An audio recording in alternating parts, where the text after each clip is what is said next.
Greetings ladies and gentlemen, and a very warm welcome to a brand new video series I like to call Fire Emblem Battle Breakdown. The concept in question is to analyse the objective performance of different Fire Emblem units in order to determine how statistically good or bad they are in each game they are playable, to an extent and not counting certain spin-offs so there's no need to worry about warriors, as well as methods to optimise and or propose various ways of utilising each individual. Very similar to Falseswipegaming and their series of videos that outline how each Pokemon performs in the competitive scene during each generation. I will also be evaluating their effectiveness and best builds in Fire Emblem Heroes if the subject in question happens to be present within said game, including their ults, so God help me when we get to Camilla. Oh dear. I would like to stress that though this series takes a more arithmetic approach to entity assessment, I do not wish to imply that any and all characters can't or should not be used, since Fire Emblem has a lot of leniency towards training each tenant, and given enough time and investment, even the worst of the bunch can break through a battalion, as I've experienced many times. And I decided that I'll be starting off with the masked mercenary from the future and the daughter of the exalt, Lucina. Debuting in Fire Emblem Awakening, Lucina was born into a future of war and strife, where the felled dragon Grima brought the world to the brink of annihilation, and in a last-ditch effort, herself and the rest of the Awakening children travelled back in time to prevent what happened in their past from destroying their parents' future. Why does that sound familiar? Under the alias of the Hero King of Legend Marth, Lucina worked in the shadows to change history, but could only keep up the facade for so long, and ever since she has become one of the most beloved and iconic characters in the Fire Emblem franchise, garnering a surplus of fan art and cosplays, being one of the first faces featured in Heroes, and one of the initial winners in the Choose Your Legends Gauntlet, ushering up to 5 incarnations within Heroes as of now, and fortunate enough to be featured twice in the Super Smash Bros. Series, along with the honour of an amiibo, which I cannot find for the life of me. Popularity is something Lucina has plenty of, and rightfully so I might add, but in the context of performance, that could potentially mean nothing if Roy and Lynn are anything to go off. So let's find out whether or not Lucina can make good on her promise to challenge her fate, as I set out to answer the question, is Lucina a good unit, in this initial installment of Fire Emblem Battle Breakdown.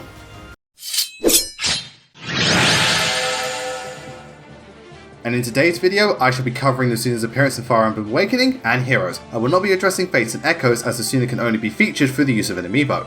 As the daughter of Chrom and leader of the resistance that defies the Fell Dragon, Lucina certainly fulfills her role dutifully and lives up to her reputation as one of the stronger child units in Awakening. Due to how Fire Emblem 13 determines base stats for the minors, Lucina's numbers can vary greatly depending on who her mother is and her parents' digits by the time she steps out of the shadows. However, in regards to her vanilla stats, she aggregates a base total of 49, with HP, skill, and luck being her finest figures at 12, 8, and 13 respectively, which is tied with Wayne for the joint 6th highest accumulative value of all the Gen 2 units. In fact, she has the highest default skill stat out of all the children.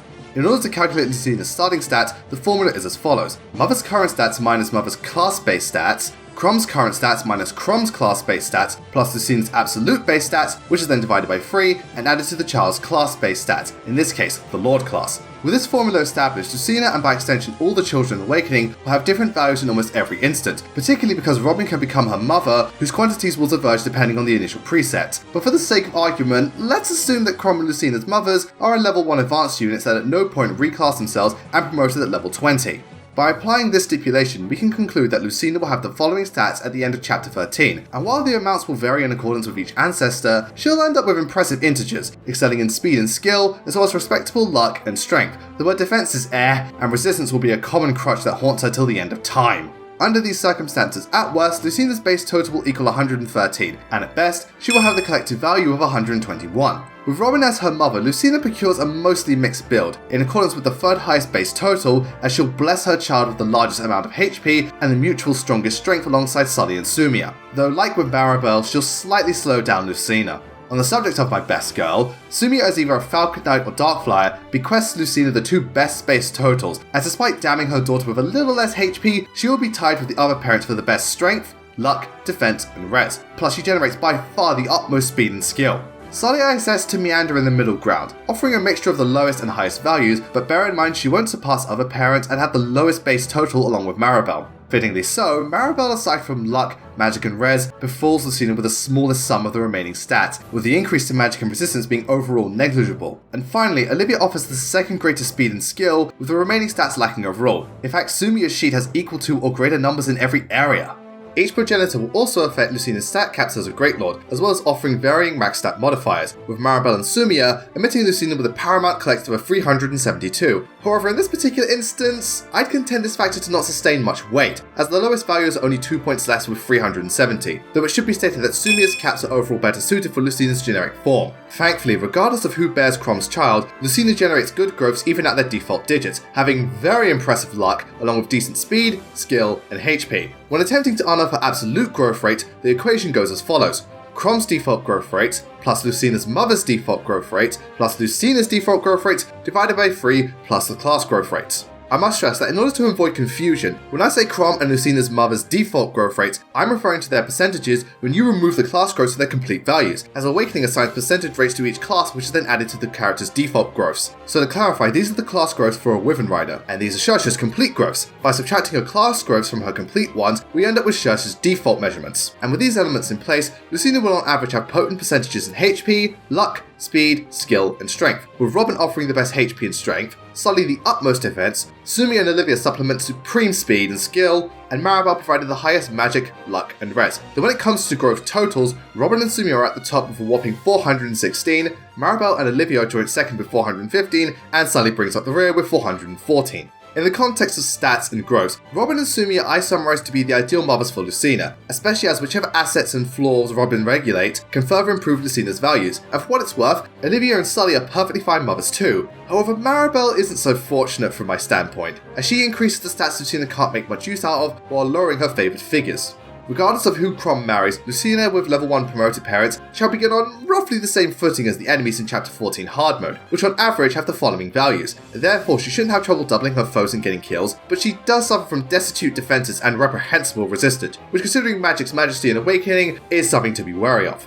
Lucina additionally emerges at level 10 ready for instant promotion that may boost her to the point where she's on par with the rest of the team. Plus, thanks to her growth, she'll routinely remain strong until endgame, minus her instability around mages provided they can actually hit her. Like her father, Lucina's default class is that of a Lord, which comes with the crutches of being sword and footlocked, that while not the worst thing in Awakening as Parrot can mitigate movement issues, the lack of 1 to 2 reliable range is quite the hindrance primarily because of magic. This is another reason as to why promoting her instantly is a strategic safeguard, as she gains access to lances and by extension, javelins. However, beginning with E ranks limits her choices significantly, so if you have an arm scroll, I seriously suggest giving it to her straight away. As a child unit, one of Lucina's greatest strengths is skill inheritance, as at base she will receive the following 3 traits from her father, Dual Strike Plus, Charm, and Ether. Dual Strike is rather helpful as it increases the chance of power-up attacks by 10%, which considering how broken and commonly utilised this mechanic is in Awakening, will allow her to win most if not all encounters with an ally on her side. Charm is a solid passive skill, which gives all units within a 3-tile radius a 5% support bonus to accuracy and avoid. However, Ether is Lucina's ace in the hole, as she will ascertain it regardless of whether or not Chrom has the ability upon her recruitment, with the move itself acting as a combination of Soul and Luna that attacks one after another respectively, allowing Lucina to self-sustain and deal heavy damage in a single round of combat. As Ether's activation rate is skill divided by 2, Lucina tends to proc it frequently, given a high skill spread along with a surplus of speed which applies to all her guardians, allowing her to be a serious threat in a fight and much more independent, and once she reaches level 15, she will become the rightful king. Or queen in this case, which boosts the activation rate of the following skills by 10%, making Ether pretty much guaranteed from this point forward. Lucina will also obtain assets from her mother, specifically the bottom skill equipped to their skill tree at the time. With this in mind and assuming that at minimum her mother has unlocked her level 10 base class skill, Lucina can secure one of the following from her mother. Since Robin has a solo promotion, she can pass down Solidity, which helps to support adjacent allies by increasing their critical and critical avoid by 10, Ignis, which I personally feel is kinda pointless since it adds her magic to her attack stat when using melee weapons and vice versa. Yet Lucina doesn't exactly excel in magic, though if the player wishes to run a magic class Lucina, then it can come in handy. And finally Rally Spectrum, which is excellent by buffing all ally stats minus move by 4 for a turn which speaks for itself. Lucina's remaining parents are split promotion, so in regards to Sumia as a Falcon Knight, she can secure relief, which has its uses by recovering 20% HP at the start of the user's turn if no units are within a 3-tile radius, but I don't believe it to be a must-have. Rally Speed, which is a good skill, and finally Lance Fair, that can be beneficial once Lucina promotes into a Great Lord or reclasses into a specific secondary state.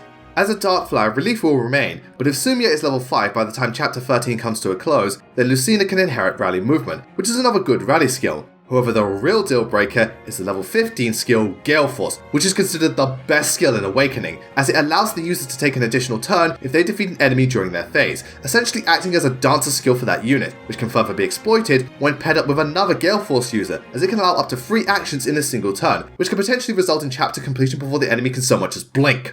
When Sully is her mama, Lucina has access to Outdoor Fighter, which is a situational but solid skill, considering it boosts the hit rate and avoid by 10 when fighting outdoors, and Lucina will spend 9 of the remaining 13 chapters outside, not counting Paralogs. As level 5 Paladin, Sully will siphon off Defender, that increases all stats by 1 minus move when paired up with another unit, which is pretty potent. And finally Aegis, which benefits Lucina largely as it cuts bow, magic and dragonstone damage by half, which helps to mitigate her issues regarding ranged attacks and low bulk. Plus it activates based on skill, which Lucina excels in. Great Knight Sully now propositions her child the chance to collect Luna, which is made completely irrelevant by Aether, as they do the same thing, but Aether deals 2 hits with Soul taking priority. And finally there's Dual Guard, which is a respectable skill in regards to sustainability, by adding 10% to the Dual Guard occurrence rate. However, I'd personally say it's outdone by Defender and Aegis. Maribel's noble bloodline earns Lucina the right to Demoiselle, which increases avoid and critical avoid by 10 to all male allies within a 3-tile radius. A fine feature, but dependent on the team composition, though Chrom will always appreciate it. And if Maribel is a Valkyrie, her daughter can also gain rally resistance, which is moderately beneficial bearing in mind the tenacity of tomes. And lastly, dual support, which increases support boosts and has a substantial long-term viability because of pair up.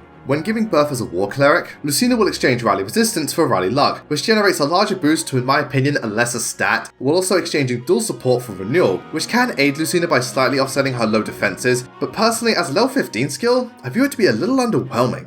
Olivia, funny enough, doesn't give Lucina any skills as a dancer, not even luck +4, so overall I observe Darkfly Asumia to provide Lucina with her supreme skill set. However, I do feel Paladin Sully is also very impressive, along with Falcon Knight Sumia and Grandmaster Robin being good as well. Being instructed in the way of the sword by her father, Lucina begins her journey with a C weapon rank, which I noticed to be somewhat irrelevant, as her personal weapon, the Parallel Falchion, has unlimited durability and is effective against dragons and wyverns, while dealing 7 more might than her father's Falchion and has a 5% crit rate, trumping the Silver Sword strength and having the same power as Amatsu and Soul. Lucina also arrives with a rapier, and can wield a noble one as well, which she may end up doing as there is an assortment of horseback and armor units present during Valm. Also, I would suggest forging a few lances given her initial E rank when promoting into a Great Lord to make up for their low might. One of the advantages of being a child unit is that Lucina can interact with all the other offspring, both versions of Robin, as well as her family members, and the C support is automatically unlocked, supplementing Lucina's pair-up potency, as she could potentially have the support rank of 4 during her first fight if both parents are adjacent to her, which will give her +10 to hit, avoid, critical, and critical avoid. So far, Lucina has been stacking up rather well, but when pitted against her father, Chrom has perfect availability and generally better caps in strength and defense. Conversely, Lucina will be faster and have superior skill on average. Plus, Chrom's vanilla skill set and reclassing options aren't nearly as robust. Chrom will typically be stronger stat-wise once Lucina appears, and due to their growth rates they'll both escalate equally. However, Lucina does have the better personal weapon and more versatility for inheritance. Awakening's general consensus is that maxed out children are better than their parents, which holds true for Lucina by the last third of the game. But overall, I'd personally say Chrom is slightly superior, primarily because of his availability and early game effectiveness, though their performance separation is marginal.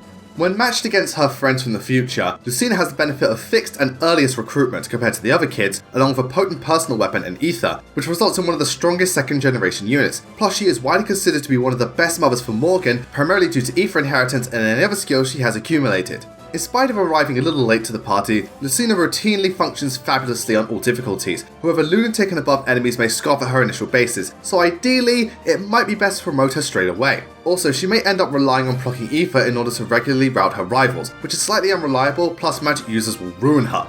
While her default designation is perfectly passable, Lucina has an extensive assortment of secondary options thanks to her 5 mothers. However, if you do plan to transform Lucina, I would greatly suggest trying to ensure that the infantry in question have access to swords due to her parallel falchion. Her standard reclassing options are Cavalier and Archer, with the former being a good pick thanks to the inclusion of lances and discipline that'll fix her low weapon ranks, in tandem with higher movement, along with giving her a +5 HP growth. From there, she could become a Paladin or Great Knight, and personally, I say Paladin is the superior promotion, thanks to a healthy resistance stat bonus and another +5 percentage boost, in addition to 8 move along with the skills Defender and Aegis. Great Knight alternatively provides plenty of physical bulk and axe utility at the unfortunate cost of speed and skill, not fixing her res problems, plus a skill set I do not find to be ideal. Archer I do not discern to be as good of an option because of the classic bow and footlocked problems, plus it lowers her speed and strength growth in exchange for optimizing her skill stat, which should make Aether a regular occurrence. Sniper springs forth a bit more bulk, and with hit plus 20 she'll routinely strike her rivals, though the initial class problems will remain, whereas Bow Knight brings back swords for the bonus of a mount, and it has a decent skill set with Rally Skill and Bowbreaker, so this promotion I find to be better and is pretty decent overall. She could also make use of the Wedding Bouquet and become a bride, which provides good support, but will lack in regards to combat primarily due to poor weapon ranks.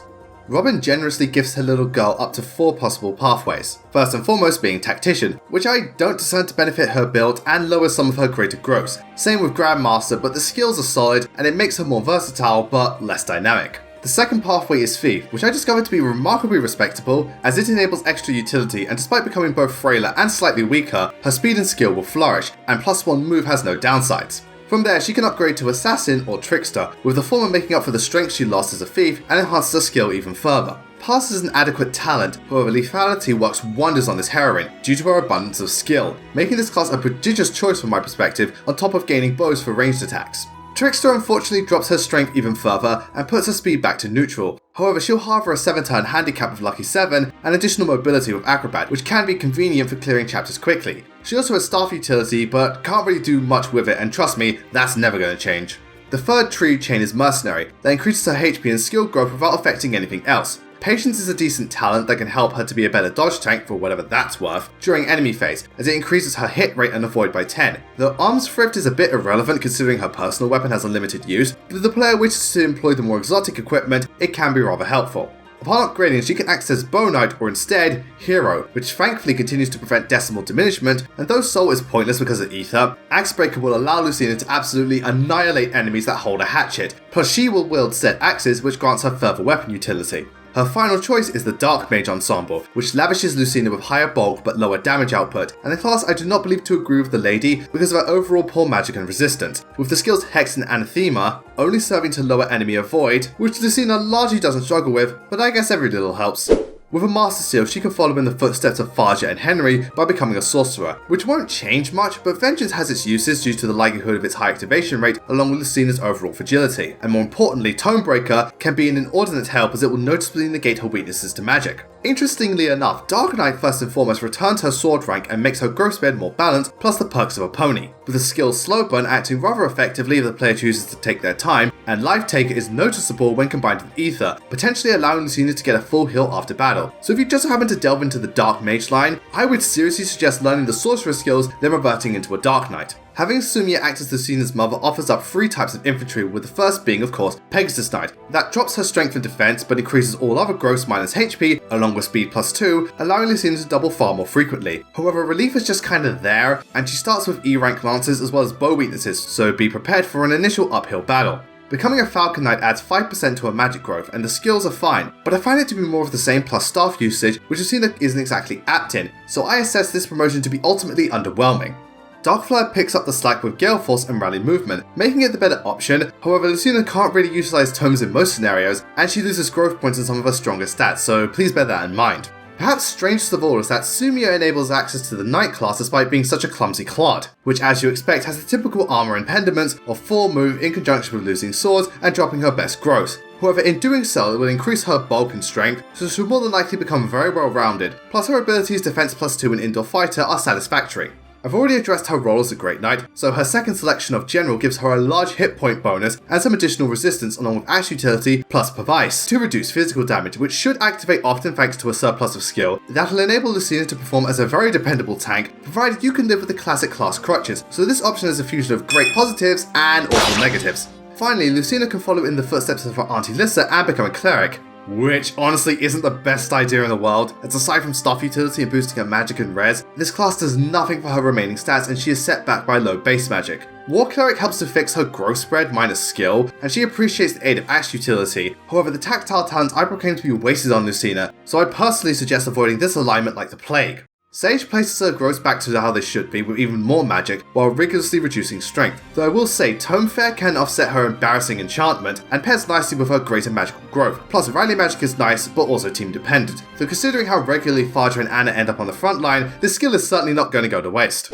With Maribel posing as her predecessor, Lucina is granted Pegasus Knight privileges along with Troubadour and Mage. Troubadour, like Cleric, isn't idyllic, despite staff utility and mount, but this occupation does increase her magic and resistance along with the ability to lengthen the latter by 2 and provide a surplus of support with Demoiselle. So I'd say it's better than having Lucina try and act like her auntie. And this extends to Valkyrie, which imparts extra sustenance to Lucina's associates with her skill set, but it's very much second verse, same as the first, and War Cleric has already been highlighted. As much as magic disagrees with Lucina, by choosing to manifest as a mage, her growth spread somewhat fixes her low res in magic, with the latter being enhanced straight out of the gate. Also, focus can be good if she's tackling a map or specific section alone, so if you feel the need to run a magic focused Lucina, I feel it is best to reclass it into a mage and promote into a sage or dark knight. Sully may not be the model maternal figure for Lucina stat-wise, but this little lord can't complain about her second seal choices, primarily because Sully ain't gonna tolerate any backtalk, as both set of allocations are very fitting for this time-traveling tycoon. Being inspired by a cousin, Lucina can change into a Myrmidon, which sticks with swords and functions pretty much identical to the Lord class, with an increase to her speed and skill while lowering her defense, along with a Void plus 10 making her a better dodge tank, and Vantage being useful as she can potentially proc Aether before the enemy can even engage.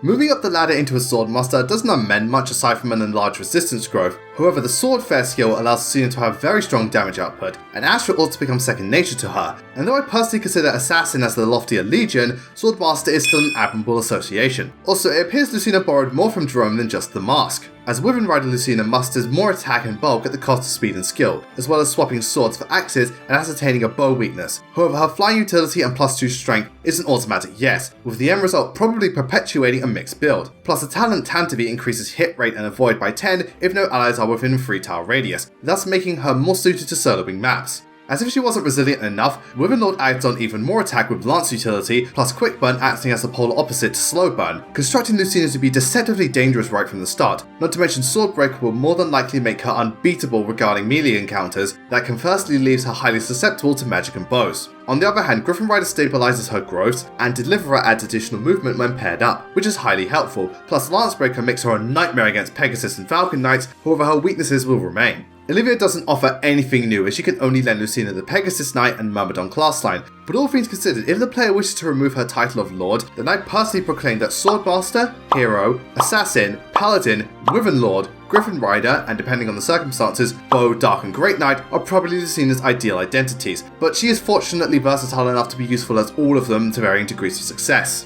For those who are interested, by the end of chapter 13, it is possible to have the following items in your inventory: 2 secret books, 2 goddess icons, 2 seraph robes, an energy drop, a talisman, an arm scroll, and a speed wing, all of which can be useful for Lucina. However, the energy drop and seraph robe I would prioritize, as speed, skill, and luck are usually abundant enough, so with the former items she can take more hits and not rely on Aether to secure kills. Also, though res is her worst stat, the talisman may give her a slight edge against mages. Plus, for those who plan to promote Lucina then and there, the armor scroll is otherwise essential so that she can have javelins raring to go. So, in summary, Lucina is an impressive unit and one of the toughest in Awakening. Despite mid-joy times, she is often on par with both the enemy force and the Shepherd, while getting steadily stronger as the game goes along. Plus, Aether and her personal weapon will carry her most if not all of the way, and I find her to be a fun fledgling to mess around with in regards to inheritance and second seals. Please be aware that magic and resistance will be her biggest blunders, and she also is rather frail in concurrence with initial sword and footlocked issues. So ideally, having Sumio or Robin as her mother is the best strategy, and if not them, then Sully, and depending on your bias, Olivia. Though I must be blunt and advise Crom from marrying Maribel unless you really want to run a magic-based Lucina, or just can't say no to this admirable aristocrat. My humble thanks. Lucina's battle prowess remains consistent throughout most of her forms when being summoned into heroes, as currently she is at best a second tier and at worst a 4th tier unit, so she's overall pretty strong and one of the more resourceful Fire Emblem fighters. In her initial debut as a future witness, Lucina stands as one of the best first generation heroes that remains very viable despite all the updates and power creeps, which I find to be highly commendable considering how many Gen 1 units fell off hard. Isn't that right, Takumi? Concerning her stats, Lucina has an average total of 157, which is perfectly respectable, specializing in HP, speed, and attack, but suffering from poor defense and very bad resistance, building her up as more of a glass cannon, but the high hit points can keep her up and running. On the subject of IVs, or individual values to be precise, an attack plus nature is copiously considered the top choice as her speed is already admirable and it is 5 points below the current cap, which means it's in a nice spot where she can double a lot of units and not get doubled as a result, even outspeeding Ryoma and Joshua. Strangely, HP is perceived to be ideally assigned a minus nature, as even with the decrease of the threshold, it's still rather large and won't detriment her already low defenses, which is ideal considering Lucina's base and optimal skill sets. Much like in Awakening, her personal weapon is possibly her biggest boon, as the Falchion has high damage with 16 might, is super effective against dragons and restores 10 HP every third turn, and it only gets better once evolved into the Sealed Falchion, which boosts Lucina's attack, speed, defense and resistance by 5 if her HP is less than 100% at the start of combat. Alternatively, it can be refined instead, which will now grant attack, speed, defense and resistance plus 4 during combat if Lucina is adjacent to an ally, which pairs nicely with common Lucina builds that focus on having her act as a support unit. Aether remains at her disposal, acting as if the opponent's defense or resistance has been cut in half in conjunction with restoring HP equal to 50% of the damage dealt, which is an excellent attack for raw damage and sustainability. Lucina emerges with only an A and C skill, being Defiant Speed and Spur Attack respectively, with the former adding speed plus 7 at the start of the turn if the unit's HP is equal to or less than 50%, which couples copiously with the Sealed Falchion, and the latter increasing adjacent allies' attack by 4 during combat, which is good in all cases. Due to the lack of a B skill and assist, Lucina I divulged to lack the numbers needed to be a powerhouse in her vanilla form. However, she has far more support options than most sword units and can work in a lot of comps, so flexibility is a strong point, and that leads into her prime builds. Lucina's refined Falchion I discovered to be equipped more than her sealed variant, but it typically comes down to personal preference and or what her additional abilities are, with the assist skills Reciprocal Aid or Ardent Sacrifice becoming the most popular picks. However, the former is highly recommended due to Lucina's ability to self-heal, and thanks to her high HP, she should be able to restore a large portion of her partner's health, along with said skill being frequently paired with the likes of Vantage, Desperation and Brazen Attack to ensure their implementation. Plus, Reposition is a good choice for its general usefulness, along with Rally skills for some additional stat boosts. Aether continues to be Lucina's standout special skill, coinciding with Reciprocal Aid and basically transforming her into a healer in her own right. However, Moonbow is a worthy alternative due to its low countdown, and considering Lucina's attack stat, it might just be enough to knock out her opponents despite dropping the enemy's defense and resistance by only 30%. Luna is another solid special when focused on utilizing the likes of Desperation while triggering special attacks more often than Aether. Transitioning to her talent tree, there's a multitude of options to employ, and in regards to her A slot, Fury is an incredible inherited ability, as Lucina can recover the HP she loses while giving her more power and bulk. Alternatively, Distant Counter is also viable so that she can fight back against her biggest threats, along with Life and Death to advance her damage output. Brazen Attack speed pairs well with the Sealed Falchion, and both Darting and Death Blow can maximize her mutilations, though Defiant speed regularly remains when going for a more aggressive arrangement. Her B skills are abnormally limited in the context of optimal options, but Renewal is a popular pick, as it can restore more of her health while synergizing nicely with Reciprocal Aid and Ardent Sacrifice. Desperation and Vantage align with the aforementioned assists, as they can be activated with ease, plus other previously discussed A skills that require less HP complement these two choices, though Desperation is desired over Vantage. Finally, Swordbreaker is sometimes low to Lucina, as it can be useful if you want to make sure some of the superior sword units don't destroy her, such as Byleth, Karla, and the legendary forms of Moth and Roy, as she already struggles enough with her blue counters.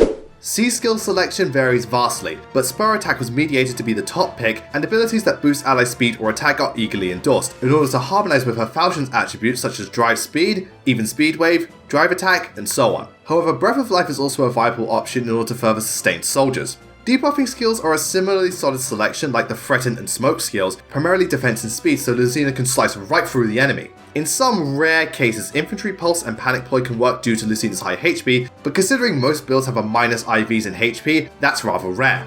On the subject of equipping seals, Heavy Blade is exceedingly effective as it increases special attack triggers, which in Lucina's case is ideal for Aether because of how sought after an attack plus IV Lucina is. However, Flashing Blade is just as useful for a Lucina that's focused more on speed, and any additional skills that increase Lucina's HP or attack are also perfectly plausible, along with Quick Riposte and previously outlined abilities that aren't equipped already. Lucina's earliest admittance I consider to act as a dependable damsel that is an amalgamation of support and attack. I feel she fares very well against green units and is great against dragons, even the blue ones, while also doing fine against colourless and most red enemies. However, the top tiers will be able to break through her low defense, so be cautious. Blue units I'd argue she can generally hold her own against, however those with high speed or attack can cause her a lot of trouble. Plus without the right setup, blue mages will destroy her, Reinhardt and Summer Legion specifically due to their automatic double attacks, but overall Lucina is still very impressive. Spring Lucina is the first of 4 alts that I'll be covering, as naturally this lord was going to get an assortment of variants, and her earliest incarnation was also one of the first spring units. And it shows! This is easily Lucina at her weakest and is currently sulking in the 4th tier bracket. However, she isn't completely awful, and she wins the award for the best bunny costume because Lord have mercy, she's never looked so precious and pure.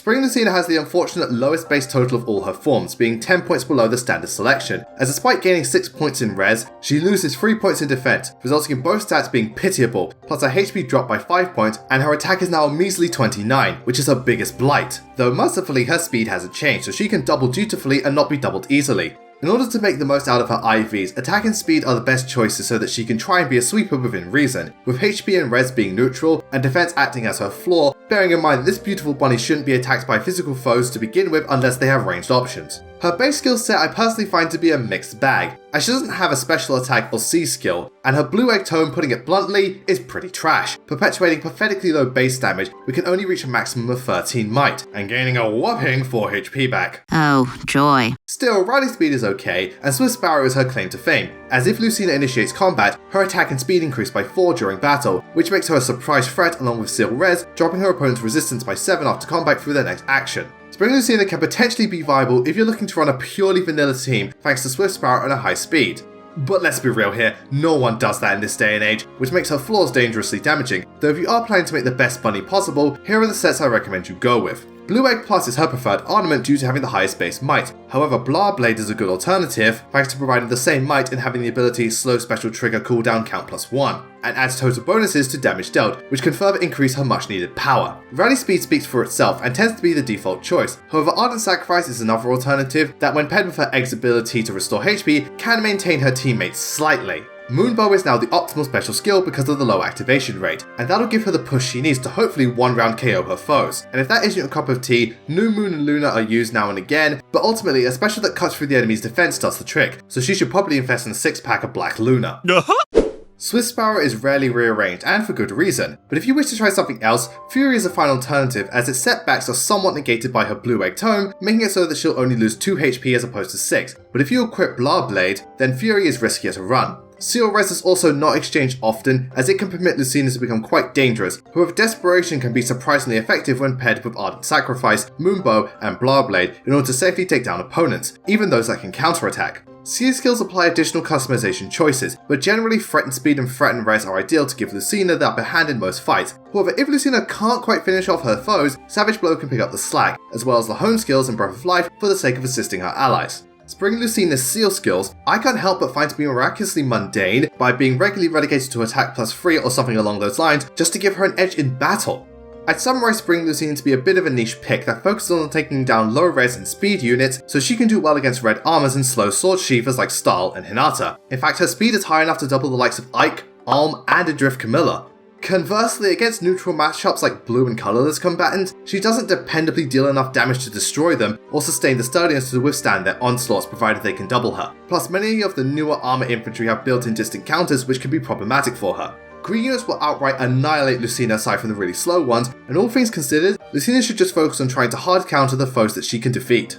Next is Master Marth, because of course Lucina wouldn't come to Heroes without her iconic accessory, and with the introduction of the Tempest Trials, Lucina donned it once again in order to brave the weather, and since she has the exact same stat spread as regular Lucina, I'd say she has a fighting chance by simply remaining good at what she does. However, her IVs cannot be influenced, and she also does not learn any skills aside from upgrading her falchion, which in this day and age is incomprehensible. Though it can be fixed with inheritance, and due to being featured in the Tempest Trials, she can be summoned and merged often through Grails, to act as a fine alternative if the player doesn't have normal Lucina. For the most part, the best builds for Master Lucina are the same as the regular version, only now I noticed there to be a greater focus on offense as opposed to support in order to make up for the lack of IVs. Reciprocal Aid and Ardent Sacrifice remain the most frequently assigned assists, along with Moonbow and Luna as a special attacks due to the majority of Master Lucina builds running the likes of Fury, Life and Death, Hone Attack, Desperation, and Darting Blow. Restoration skills are still sought after like Renewal and Breath of Life, but sticking with the likes of Desperation, Vantage, and or Swordbreaker makes sense as much of what applies to the original Lucina transitions to her masked persona, however the IVs will not apply. Therefore, it's suggested to focus on all-out attack in order to counteract this, though a support role is still viable, but not recommended. Moving on to Brave Lucina, who was one of 4 winners during the first Choose Your Legends banner, she currently stands in the same tier bracket as Brave Roy and Ike as a 3rd or mid tier, which I claim to be good overall. Unlike the Bunny Baby, this Brave Beauty's base stat total is the same as the original, with most stats being identical in value. However, she lost 2 points in HP, which were added to her defense. As you may have guessed, attack and speed are her ideal IVs. More so speed, as it can contribute both offensively and defensively. However, attack plus can make her raw damage deadly, so ultimately it comes down to preference, but I would suggest DPS speed, with HP and defense remaining neutral and resistance becoming the bane, as it is her worst stat and it won't matter if it drops even further as her base skill set contains next to no workarounds. Brave Lucina's aptitudes I find to be astonishingly advantageous for a lot of her allies, and she's arguably even more support oriented than her regular version. Her personal weapon Gyrskogul is what places her on a pedestal, as it has 16 might, gives Lucina defense +3, as well as granting allies with sword, lance, axe, bow, dagger or beast damage within 2 spaces, attack and speed +3 during combat. It can also be refined to be super effective against dragons, so be prepared to be put to sleep permanently, Tiki.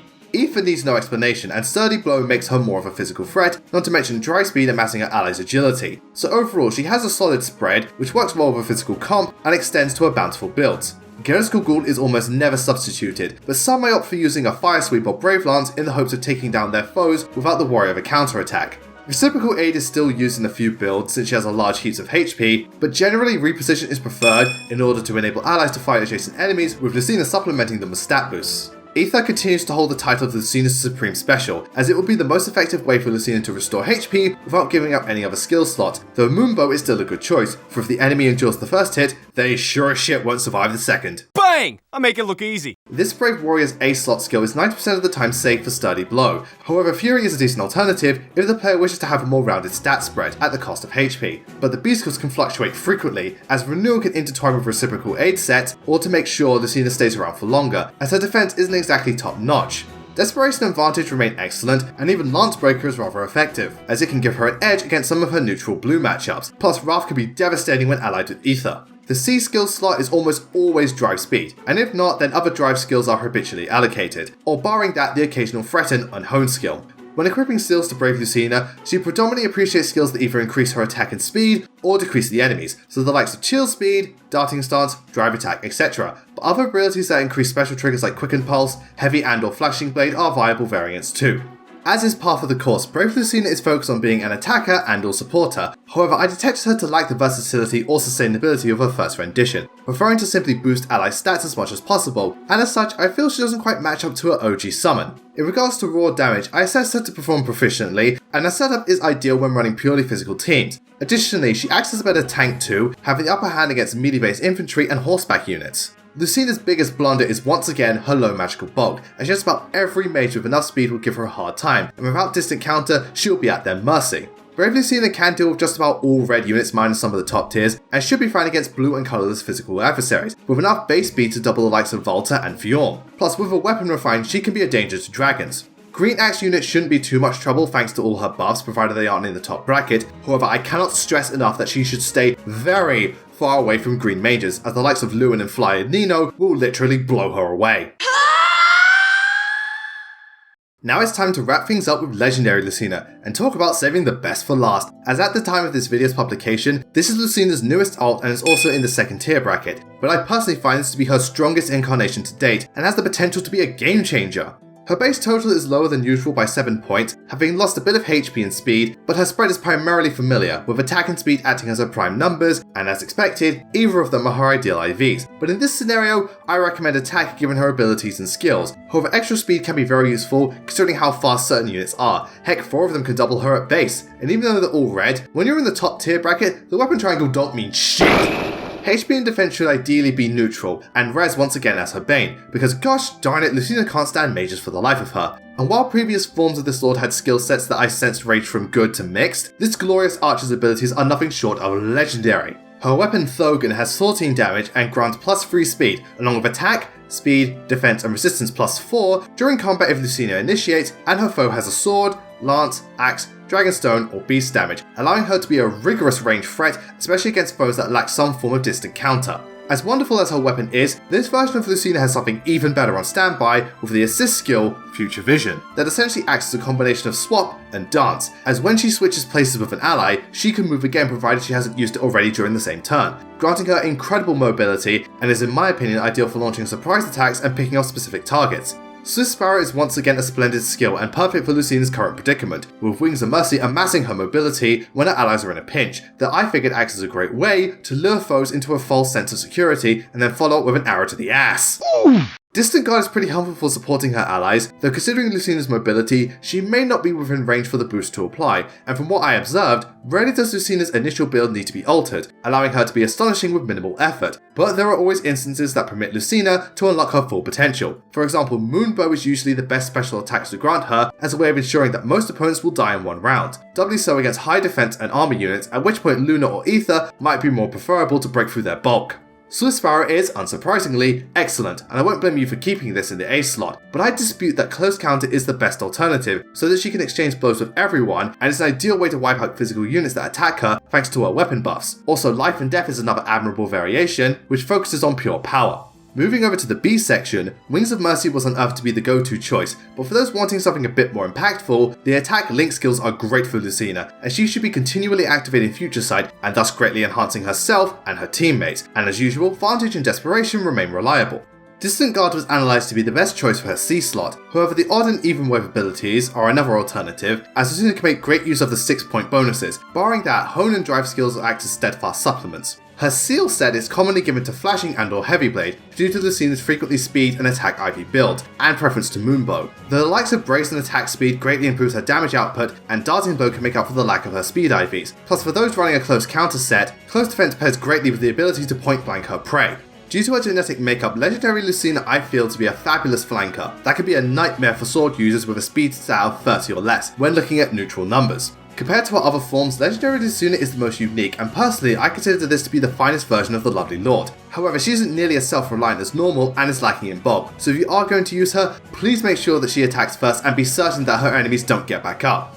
As a bow unit, Lucina has flyer advantage and does well against neutral matchups, though she may struggle to break through blue armor units and doesn't get boosts against bow or dagger users. Green units naturally hinder her, and she should steer far away from green physical units with distant counter like Grima and Hector, not to mention mages forever acting as her biggest weakness. More so if they go first, since given her stat spread, she should be able to one-round KO most magic enemies that aren't green or have really high defense like Winter Tharja and Male Robin, or superior speed like Summer Legion.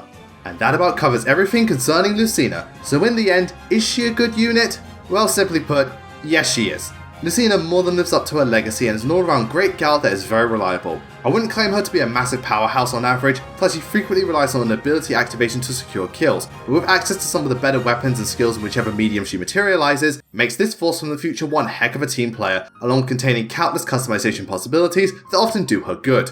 In Awakening, to me she is one of the stronger child units and by extension is better than a lot of the cast, but does suffer from some weapon issues regarding ranks and range in addition to falling behind because of bulk, magic specifically, with this weakness transitioning into heroes. Lucina's many appearances in this gacha game may not become meta-defining, but I find her to be a very consistent and adaptable ally who can work in a multitude of roles. I noticed that she lacks the power of most top tier units, while regrettably getting fucked over by a multitude of mages, and at her worst is just mediocre. However, I witnessed her to flourish when supporting her friends, in conjunction with Office of Additional Destruction on the side, so she's a great choice for almost all teams. And that concludes the first episode of Fire Emblem Battle Breakdown. I hope you all enjoyed this more analytical approach to Fire Emblem content, and please let me know what you thought in the comments. Are there any factors I missed, as well as which characters you'd like to see me tackle in the next episode? Please be sure to give this video a like and subscribe to stay updated with new uploads, and don't forget to follow me on Twitter, Amino and Discord, along with Twitch where I livestream 3 to 4 times a week on average. And please check out my Patreon where you can get exclusive info on up and coming videos along with other benefits and perks. And on the subject of Patreon, I'd like to say a very big thank you to all the patrons who helped support this channel and gave their feedback when I pitched this idea for the series. I couldn't have done it without all of you, and I hope all that faith paid off in the end. And to end this video, I'd like to say a very special thank you to Chaos Sableye, Justin Konovich, Vanessa Westfall, Alex, Greytriek, Levy94, Lucina21, Boogie, Midnight Castle, Botanko Fan 32, Maggie Fall, Vincent Clark, Jeremy Redinger, Daniel Hodgson, Degenerate Peach, The Main Idea, and Farrellinape 392. Thank you all so much, you people are just the best. Anyway, that's it from me. I'll see you all next time.